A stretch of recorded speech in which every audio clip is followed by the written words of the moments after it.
Though the first years of the new millennium suggested no end to Tobey Maguire's skyrocketing fame, it wasn't long after the cooler reception to Spider-Man 3 that his presence in front of the camera began to become a bit of a rarity. Of course, everything happens for a reason. It turns out that despite his affable appearance, Maguire may not always be a treat to work with. James Franco, for example, has admitted to feeling both professional and romantic resentment towards his Spider-Man co-star. And when Franco interviewed Charlize Theron for V magazine, she said of Maguire, her Cider House Rules co-star, "Toby and I had a bit of a rough time, yeah. I mean, we're good now. It was a difficult movie." The drama goes beyond acting circles as well. After the success of Spider-Man, Maguire tried to get Columbia Pictures to adjust the filming schedule of Spider-Man 2 to accommodate his bad back. He even got executives to meet with his neurosurgeon to discuss his workload, only to be dropped from the project a few days later. He was quickly reinstated, partly due to a helping hand from his then-girlfriend's father, a leading exec at rival studio Universal. He ended up apologizing,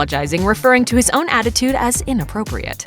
In an interview with Cinema.com around the time that Spider-Man came out, Maguire was asked how he felt about comments that he was too reserved as an actor. He explained that he had more or less embraced the fact that he isn't very charismatic. Basically, he claimed not to equate real-world popularity with doing a good job on set. Based on his own words and behavior, it would appear that it isn't in Mr. Maguire's nature to be excessively flashy or outgoing. But the harsh reality of Hollywood is that if you're not willing to play the popularity game, sooner or later you're likely to be pushed onto the back burner. And with Maguire's willing embrace of his own subdued nature, it's no surprise that he's slowly faded from the minds of Hollywood casting agents.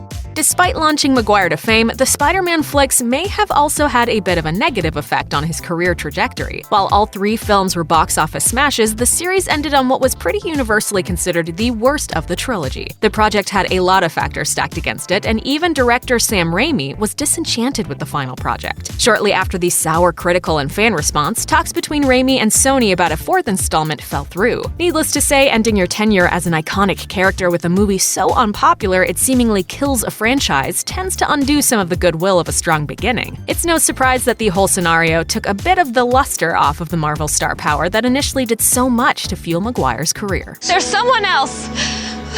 I've fallen in love with someone else. It may be a cliche, but it's still true that marriage and parenting can be tough challenges that take up all the time we throw at them. It should come as no surprise then that Maguire's marriage to jewelry designer Jennifer Meyer in 2007 happened to coincide with the beginning of his gradual fade from the limelight. The relationship lasted for 9 years before they announced that they were officially separating in October 2016. The divorce was finalized a year later. Fortunately, though, the split was amicable, and Maguire and Meyer both remained dedicated parents to their 2 children, Ruby and Otis. Furthermore, Us Weekly reported in 2018 that Meyer considers her ex-husband to be her best friend, and the two have continued to strive to raise happy children despite the circumstances. The best co-parent a girl could have. We really share in everything. He's amazing.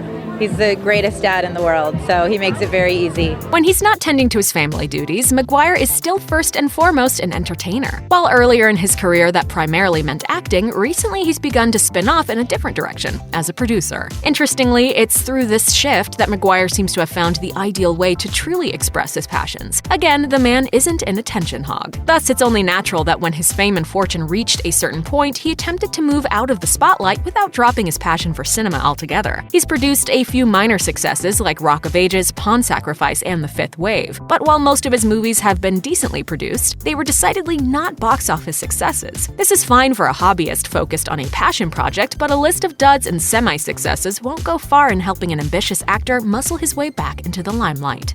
Another factor that has chilled the relationship between Hollywood and Tobey Maguire is the fact that he doesn't accept just any old acting job that's offered to him these days. He's been very selective about the roles he's taken on in the years since Spider-Man. In a 2015 interview with Nylon, he explained, "It's always difficult to find projects that I want to get involved in, so that's a continuous challenge." Maguire went on to say that his choosy nature stems from the fact that a movie-making career involves a lot of commitment and investment. If he's not deeply interested in the story of the project, it becomes very hard for him to enjoy the experience. And we can't argue with that. At this point in his career, if Maguire can't do what he loves, then he might as well pack up shop. Check out one of our newest videos right here. Plus, even more Nicki Swift videos about your favorite stuff are coming soon. Subscribe to our YouTube channel and hit the bell so you don't miss a single one.